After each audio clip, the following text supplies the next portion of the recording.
مشاهدي الأفاضل، طيب الله أوقاتكم أينما كنتم بكل خير. أحييكم وأقدم نشرة أخبار المساء أستهلها بالعناوين. إصابة 56 مواطنا بفيروس كورونا اليوم.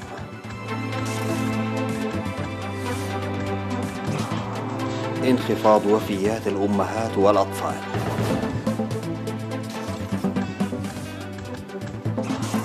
انطلاق بطولة إريتريا للدراجات الهوائية.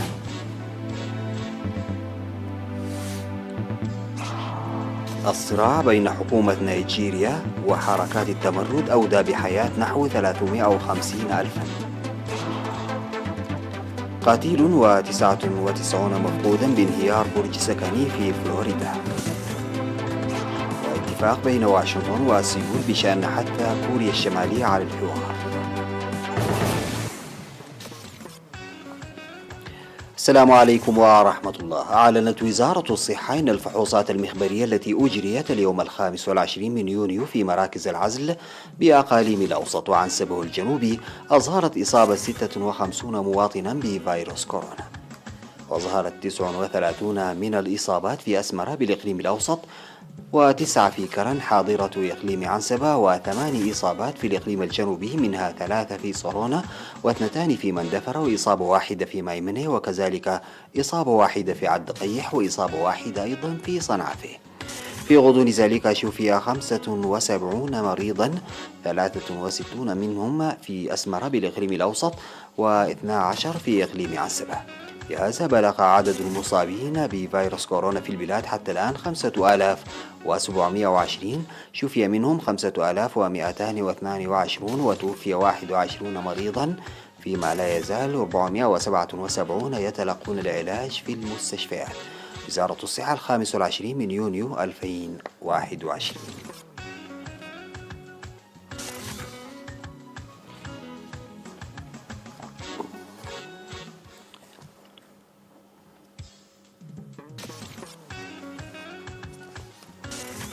أوضحت وزارة الزراعة انخفاض كبير في وفيات الأمهات والأطفال بفضل تطوير وتوسيع الخدمات الصحية، انطلاقا من الخطة التي وضعتها الحكومة لوجود مؤسسة صحية في دائرة 10 كيلومترات.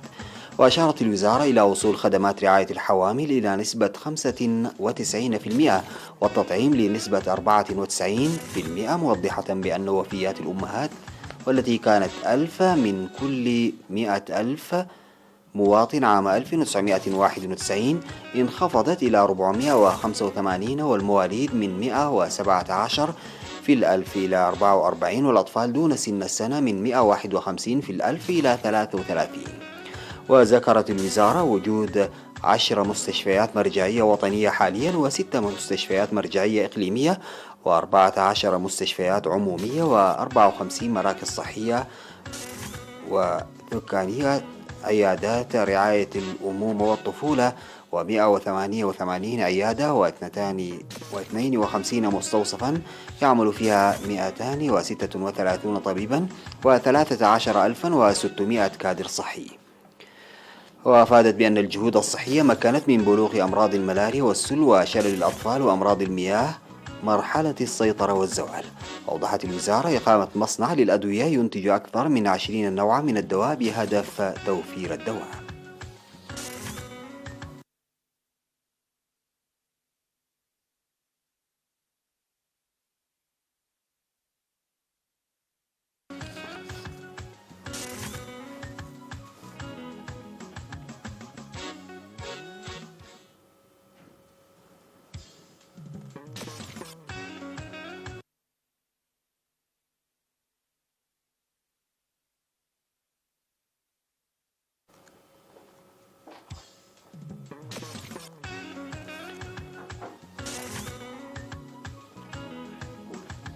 بدأت اليوم بطولة إريتريا للدراجات الهوائية لهذا العام بسباق ضد الساعة الفردي، وغطى السباق الذي جرى في خط كتمولع همبرتي مسافة 36 كيلومترا، وفاز به المتسابق الدولي عضو نادي أستانا مرهاوي قدوس ب 43 دقيقة و20 ثانية و17 جزءا من الثانية، ليكون أسرع متسابق عام 2021.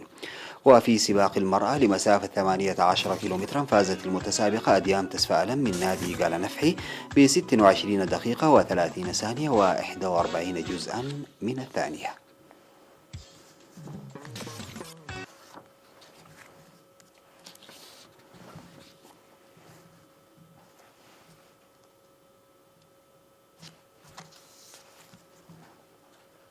تسير أعمال بناء طريق بارنتو شامبوكو الحيوي بصورة جيدة، وتجري أعمال بناء الطريق الذي كان يشكل صعوبة لمرور السيارات بشركة بدهو للإنشاءات العامة ومشروع الدهل، وتشمل تقصير الطريق السابق الذي يبلغ أكثر أو الذي أكثر فيه الالتواءات ب10 كيلومترات، ويتم توسعة الطريق بعرض 20 مترا. وبلغ العمل في الجزء الموجود من بوشوكا إلى بارنتو، وقام سكان قرى كركاشا وسيسما وسوسنة وكونا وكلكلو بتشجيع العاملين في بناء الطريق بالتعاون مع إدارة مديرية بارنتو، ويتوقع إنجاز بناء الطريق في وقت قصير.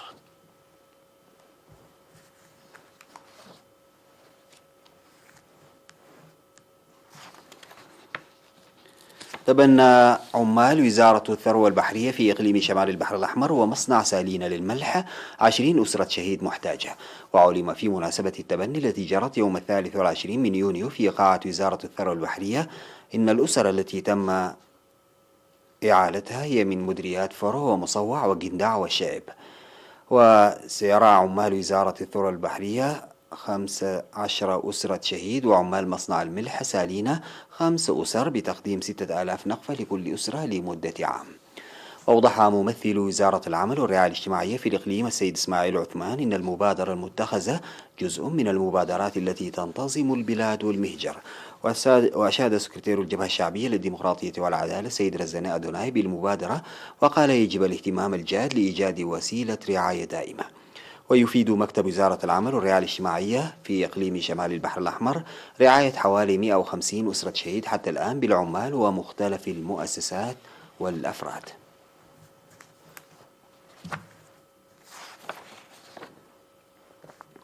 قدم شباب العمال في إقليم جنوب البحر الأحمر دعما ماليا وعينيا ل15 أسرة شهيد تقطن مدينة عصب.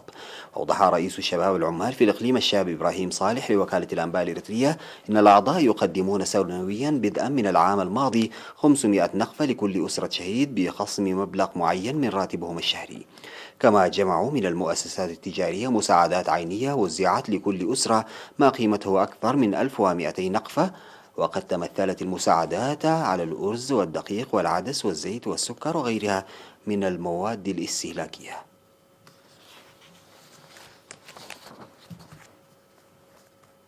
يقوم سكان عسترو في ضاحية قزقزة بمديرية حمل مالو بنفير لحماية التربة وحفظ المياه، ويشمل العمل الجاري منذ شهر إبريل الماضي تمهيد الأراضي الزراعية وإقامة الحواجز المائية والمدرجات. وأوضح السكان إن العمل جار بمشاركة شعبية واسعة. وقال مدير ضاحية قزقزة السيد محمد إدريس أحمد إن أسلوب حماية التربة والمياه والحواجز التحويلية هي الأكثر استخداما، وتنفذ أعمال فاعلة بهذا الأسلوب. في غضون ذلك تم حراثة مزارع أسر الشهداء بمناسبة 20 من يونيو يوم الشهداء. وتقع عسترو وهي إحدى قرى ضاحية قزقز العشرة على مسافة حوالي 36 كيلومترا إلى الشمال من مدينة كرن.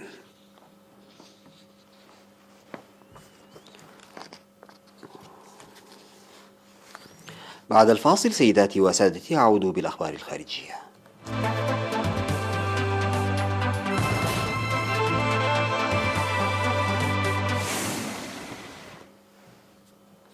قال برنامج الأمم المتحدة الإنمائي إن الصراع بين حكومة نيجيريا وحركات التمرد في شمال شرقي البلاد أدى إلى مقتل ما يقرب من 350 ألف شخص حتى نهاية عام 2020. والحصيلة التي قدمها البرنامج التابع للأمم المتحدة في دراسة جديدة عن الحرب هناك وتأثيرها على سبل العيش أعلى ب10 مرات من التقديرات السابقة البالغة نحو 35 ألف قتيل، والتي استندت فقط إلى من لقوا حتفهم في القتال بنيجيريا منذ بدء الصراع قبل 12 عاما.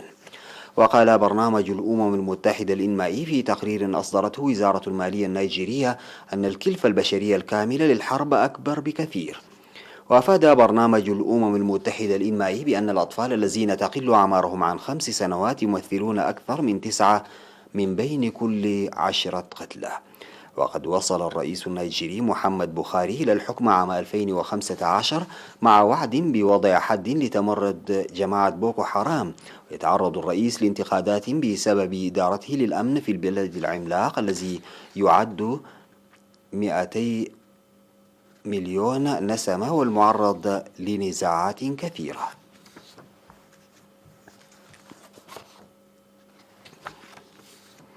قال مسؤولون إن المئات من رجال الإطفاء والإنقاذ بحثوا وسط الأنقاض عن ناجين بعد انهيار جزء من برج سكني في منطقة مطلة على المحيط الأطلسي بجنوب ولاية فلوريدا الأمريكية. وقال المسؤولون إن انهيار البرج السكني المؤلف من 12 طابقا أدى إلى مقتل شخص على الأقل، بينما لا يزال نحو 100 آخرين في عداد المفقودين.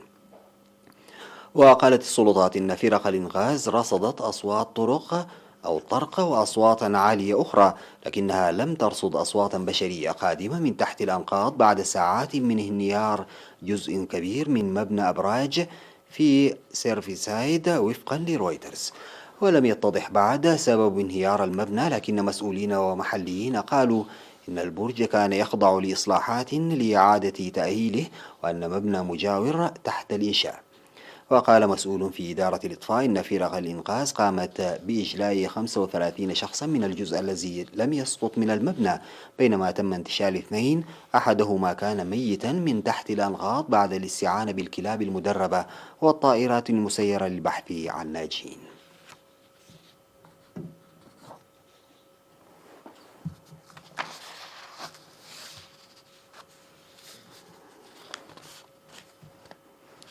سيداتي وسادتي، ختاما لنشرة الأنباء أعود فأذكر بعناوينها.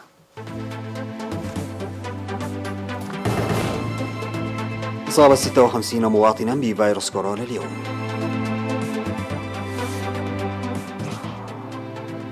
خفض وفيات الأمهات والأطفال.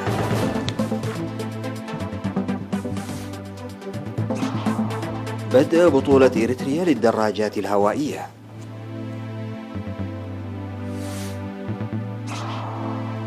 الصراع بين حكومة نيجيريا وحركات التمرد أودى بحياة نحو 350 ألفا. قتيل و99 مفقودا بانهيار برج سكني في فلوريدا. فراق بين واشنطن وسيول بشأن حث كوريا الشمالية على الانفجار. انتهت نشرة أخبار المساء، شكرا لمتابعتكم، السلام عليكم ورحمة الله تعالى وبركاته.